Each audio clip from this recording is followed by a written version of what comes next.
झालं. सगळेच जण सांगतात की कार्यक्रम चांगला झाला आहे आणि पौर्णिमाला गेले याचं त्याचं कौतुक होतं, पण त्याच्या पाठीमागे एक हेडमास असतो काठी घेऊन, ते आमचे राजेश दादा आहेत. जरा जोरदार टाळ्या राजेश दादांसाठी.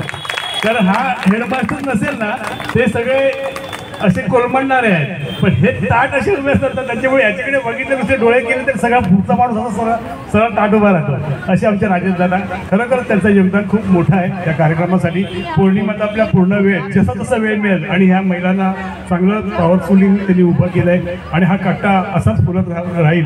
राजेश दादा आणि पौर्णिमा आहे तोपर्यंत आमच्या कट्ट्याला कुठल्याही प्रकारची कमतरता नाही आहे. तरी जोरदार टाळा पुन्हा एकदा दोघांसाठी.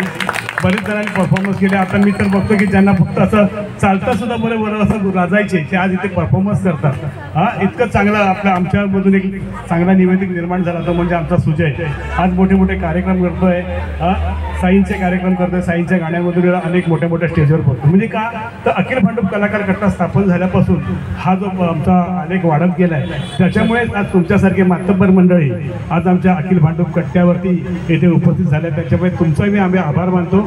आलेल्या सर्व महिलांचं, पुरुषांचं मी पुन्हा एकदा अखिल भांडूप कलाकार कट्ट्यांचं आभार मानतो. धन्यवाद. यानंतर आपला कार्यक्रम चालू होणार आहे, पण तत्पूर्वी एक थीम होती, ती सुद्धा पौर्णिमाच्या राजेदारांच्या संकल्पनेतून आली होती.